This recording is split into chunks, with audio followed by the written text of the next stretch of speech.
kayaknya mereka itu ditumbalin.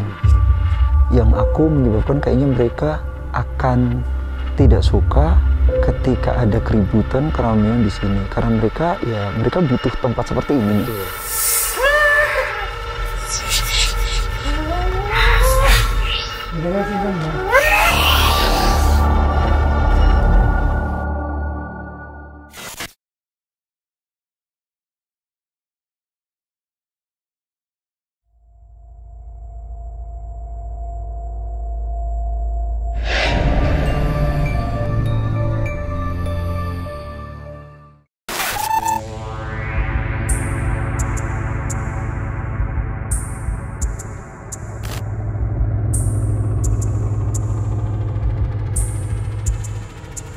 Bismillahirrahmanirrahim. Assalamualaikum warahmatullahi wabarakatuh. Alhamdulillah sekarang kita bersama tim Jendela Spiritual sudah berada di salah satu radio di kawasan Kota Yogyakarta.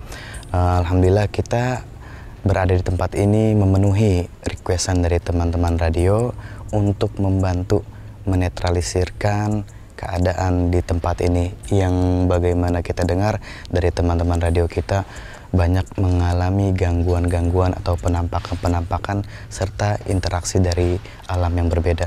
Dan alhamdulillah pada malam hari ini atas izin ridha Allah Subhanahu wa taala kita dapat memenuhi undangannya, dan bagaimana kelanjutannya nanti kita akan berbincang bersama-sama oleh salah satu pegawai dari radio ini. Bismillahirrahmanirrahim. Assalamualaikum warahmatullahi wabarakatuh.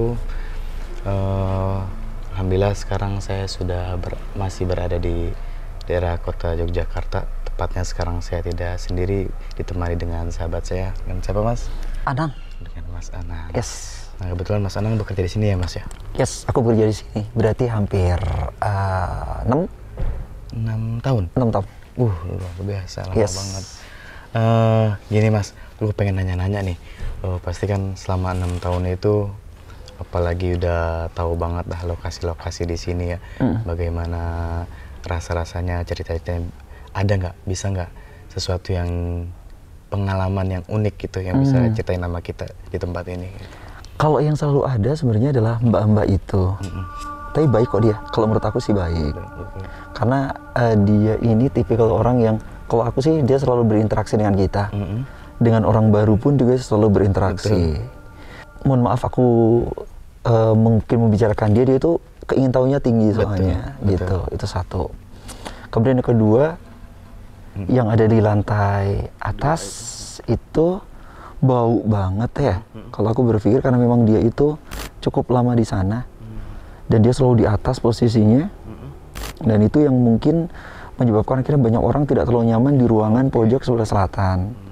Sementara untuk yang di itu ada mobil, saya nggak tahu tuh itu mobil tuh kenapa udah lama sekali dan memang kan nggak bisa jalan itu mobil. Yes, tapi dia tidak pernah duduknya, tidak pernah di setir, tapi duduknya masih di samping setir, jadi kayak co-pilot kayak gitu. Dan itu selalu kalau aku diliatin dia selalu duduknya di situ. Ya mungkin karena aku capek ya, mungkin ya karena capek dan mungkin ngantuk juga gitu. Jadi aku berpikir ya it's okay, nggak jadi masalah sih sebenarnya. Gitu. Dan kalau ganggu aku bilang tidak, cuma agak mengagetkan. Betul.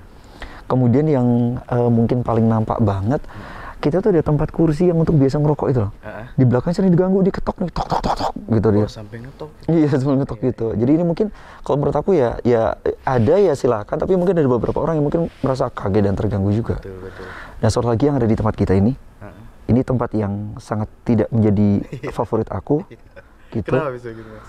Aku selalu mual di sini. Aku selalu mual di sini dan aku selalu tidak nyaman di sini gitu. Seperti di belakang itu nggak suka dengan kita. Gitu. Dan ya menurut aku ya jangan di sini gitu aja. Jangan di sini gitu. Itu banyak hal yang ada. Itu musola tapi itu ya. Betul. Itu musola kan? Memang ya, jadi benar banget ya apa yang diceritakan Mas Anang ini. Pertama tadi pas ketika saya dan teman-teman baru masuk itu, di area pintu sana itu Mas ada yang jalan tuh. Jalan. Sosok mbak-mbak itu sebenarnya nggak terlalu tua dan terlalu nggak muda juga begitu. Nah memang aktivitasnya mereka itu kalau nggak salah jalan ke situ, dia bisa naik ke tangga. Yes. Nah itu rail tracknya dia gitu. Nah kalau emang buat di sini, kenapa memang Mas sebelumnya mohon maaf saya pilih di sini gitu kan? Yang satu menurut saya rada kenceng gitu, agak kenceng benar-benar auranya itu ya. Memang di tempat ini, memang ini ya musola tempat ibadah, tapi di kanan kirinya tuh berbeda. Yes. Nah nggak tahu kenapa dari semua yang ada di sini itu sepertinya ada sebelum bangunan ini ada. Betul. Aku kalau berpikir boleh ya, aku share ya. Ini ada beberapa hal, kayaknya mereka itu ditumbalin. Yang aku menyebabkan kayaknya mereka akan tidak suka ketika ada keributan, keramaian di sini. Karena mereka butuh tempat seperti ini nih. Betul. Kayak gitu. Tapi dari beberapa hal yang aku rasakan, kok kayak ditumbalin ya gitu. Ada beberapa hal yang memang sudah lama sekali dia ada di sini, dan ya itu. Dan aku di sini ngeri, jujur. Aku tidak nyaman. Jadi aku tuh jujur di sini, dan aku tidak pernah sholat di situ. Oh iya. Aku sholat di kolbok aja, gitu. Dan kalau teman-teman bisa menikmati sholat di sini, luar biasa banget gitu. Memang yang di sini yang paling tepat banget buat dia nunjukin eksistensi dia, pertama di tower ini. Di sini sering banget dia suka nunjukin, terutama di sana, sama di sana. Ya tapi benar kata Mas tadi sih, intinya kita datang ke sini kan bukan buat mengganggu buat apa-apa ya. Mereka memang berbeda alam, wa ma khalaqtul jin wal insa illa liya'budu. Kita diciptakan itu tidak dari kalangan manusia dan jin, hanya untuk beribadah. Dan mudah-mudahan pengalaman yang Mas ceritakan kepada kami satu pelajaran besar sih buat kami, bahwasanya memang udah kita tuh alamnya berbeda. Tapi yang saya salutin di sini pemirsa, bahwasanya Mas Anang ini mentalnya luar biasa sih. Mungkin karena udah seringan atau bagaimana gitu. Iya, sering berinteraksi kali ya. Gitu ya. Jadi aku berpikir dia seperti dia seperti teman. Tapi untuk beberapa teman-teman penyiar baru gitu, aku selalu ingetin aja sih teman-teman. Nanti kalau ada ini, lampunya sana dinyalain aja ya gitu. Karena aku selalu berpikir ketika itu lampu dinyalakan, dia tidak akan berinteraksi di situ, tapi dia akan berinteraksi di luar dari tempat kita kerja. Tapi kalau itu nanti dimatiin, dia interaksinya di situ. Bahkan pintu bisa kebuka sendiri gitu. Karena dia, kalau menurut aku sih, ya itu tadi, dia tuh memang bisa buka pintu sendiri loh. Dari beberapa hal yang dia energinya itu mungkin lebih dari yang pada kita bayangkan. Dia tuh jauh nampak, tapi dia itu bisa buka pintu. Yang itu yang kita rasain banget. Makanya teman-teman selalu tak ingetin aja, lampunya dinyalain aja ya gitu. Itu menjadi salah satu hal yang mungkin menjadi proteksi buat mereka sih. Nah, ini aku boleh nyimpulin sedikit nggak sih Mas, bahwasanya kenapa tuh ya Mas tuh sampai sebenarnya ya pasti rasa takut tuh kan pasti ada. Cuma di sini yang menjadi keunggulan Mas sendiri itu, Mas tuh kayak merasakan mereka tuh kayak pengen cerita sesuatu. Yes, tapi memang aku bisa ngomong. Betul. Gitu. Nah, cuma di sini ada sedikit dibalik ketakutan Mas, tapi ada keprihatinan. Kemudian kok bisa, apa benar ini tragedinya seperti itu gitu. Nah, yang ketiga itu ketenangannya sih luar biasa. Ketenangan Mas ini benar-benar bisa menetralkan rasa-rasa yang benar menurut orang baru itu ya serem atau iseng. Nah, itu suatu kelebihan sih buat saya itu. Itu jarang sekali orang bisa sampai punya mental seperti itu. Karena orang selalu di sini selalu bisa ngerasain loh. Orang yang tidak peka pun bisa ngerasain loh, ini aku nggak tidak nyaman ya gitu. Ya kan? Nah, dari cerita teman-teman yang lain ke Mas sendiri ada nggak? Mereka biasanya lebih ke interaksinya lebih ke buka pintu. Karena pintu yang sangat sensitif menurut kita itu adalah pintu depan. Jadi kalau kita buka pintu, itu bisa gitu loh dia. Kita itu beberapa hal yang selalu terjadi. Terus satu lagi pintu ruang rekaman. Pintu rekaman itu selalu ketika dia eksistensi berinteraksi gitu, dia seperti ke kita, dia buka pintu, ketutup lagi dia buka pintu gitu, dan itu selalu berulang-ulang kali gitu, tidak cuma sekali dua kali gitu. Makanya kalau udah seperti itu aku selalu bilang lampunya dinyalain ya, aku selalu pesan ke mereka lampunya nyalain aja deh gitu. Dan itu menjadi salah satu bentuk ya biarkan mereka ada, tapi kita berharap jangan di situ lah interaksinya gitu. Setuju banget. Dan itu juga lah dari niatan atau mental dari Mas ini yang benar-benar mereka tuh bisa menjaga jarak, atau mereka tuh bisa mengerti oh begini toh begitu. Jadi memang ada suatu ya saya bisa katakan kelebihan sih, karena memang mental itu kan dibuat nggak instan begitu, apalagi sekarang ini kita menghadapi yang beda alam. Dan mudah-mudahan sih teman-teman yang lain setelah ada acara ini ya nggak merasakan hal itu kembali, dan Mas juga bisa tenang dan enak Yes, kerjanya. betul. Itu terpenting. Tapi aman ya? Amin. Oke.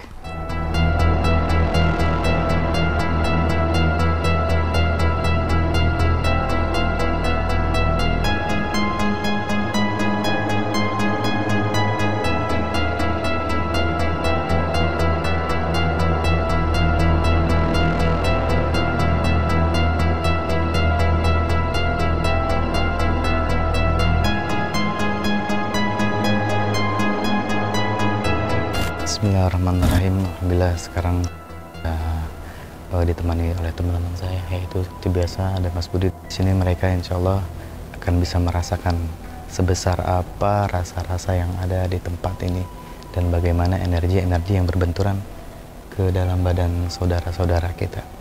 Lihat terus reaksinya.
Sempat kita lakukan sedikit, sebenarnya bukan mediumisasi ya, tapi tepatnya itu untuk merasakan sebesar apa energi yang ada di tempat ini. Dan kebetulan memang saya ajak semua, saya giring semua di lokasi di depan musola itu. Dan ada Mas Budi serta Bang Uci yang saya mencoba untuk bagaimana dia bisa merasakan daerah setempat. Pas setelah saya tinggal sebentar untuk melihat atau untuk bermunajat, tanpa disadari Mas Uci sudah kehilangan kontrol ya, yaitu sempat kemasukan salah satu makhluk yang ada di wilayah ini. Yang tadi dia bilang pertama perutnya agak panas dan dia melihat penampakan seperti kepala. Dan akhirnya kita coba tanyakan, memang karakternya itu lebih bukan tidak suka ya, tapi susah kita ajak berkomunikasi. Singkat cerita ya akhirnya kita sadarkan.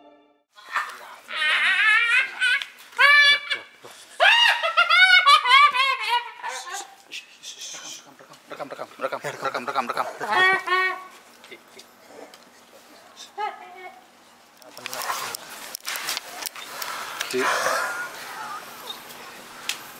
Ibu Ci.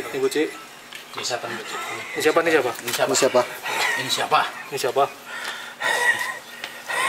siapa? Hah? Yang di sana? Yang di mana? Di sana.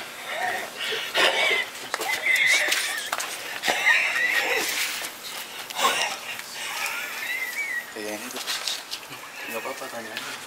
Siapa namanya? Kamu yang di mana? Yang di sana ya? Coba yuk.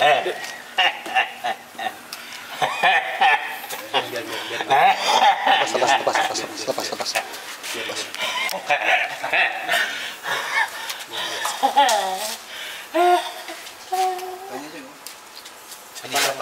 Ini siapa Mbak? Ini siapa? Dek, tanya Dek, namanya siapa Dek? Ini siapa? Pakai bahasa Jawa. Bahasa Jawa. Om. Bahasa Jawa Dek. Pade. Ini kisah dan Mbak. Yang ngasih dan. Ini ada yang ada di belakang situ.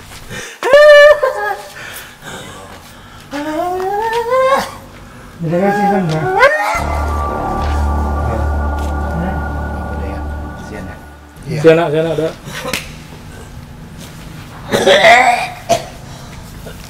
Air minum.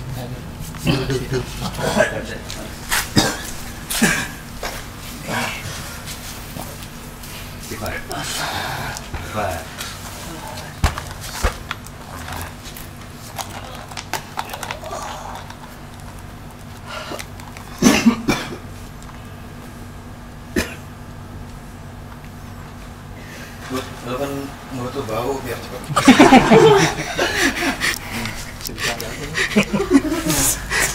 Kau. Ini terlalu ngerasain apa sih? Nah, apa? Gimana bos?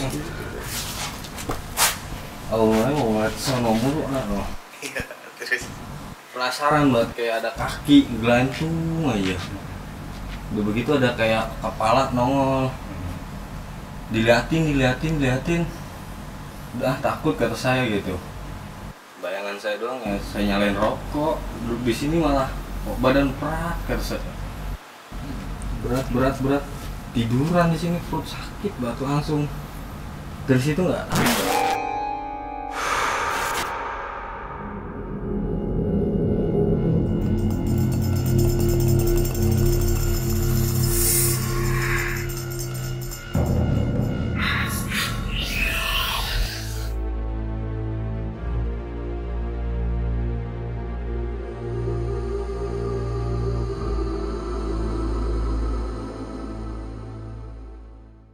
Alhamdulillah, sahabat jendela spiritual, kita telah usai menelusuri tempat di salah satu radio di daerah Yogyakarta. Alhamdulillah, mudah-mudahan berkat doa kalian semua dan tim, kita semua diberikan kelancaran, kemudahan, dan yang terutama tidak ada lagi interaksi-interaksi yang dapat mengganggu para pegawai di tempat radio ini. Di akhir tadi saya sudah menutup doa bersama salah satu pegawai di tempat radio ini. Mudah-mudahan apa yang kita inginkan diberikan, dijabah oleh Allah Subhanahu wa Ta'ala, sehingga tempat ini aman dan pegawainya pun bisa bekerja dengan sebaik mungkin. Kami dari tim Jendela Spiritual mengucapkan banyak terima kasih. Support kami terus, dukung kami terus, doakan kami terus. Sampai bertemu di episode-episode selanjutnya di kota-kota yang akan kami kunjungi. Jangan lupa like, komen, dan subscribe. Akhirul kalam, wassalamualaikum warahmatullahi wabarakatuh.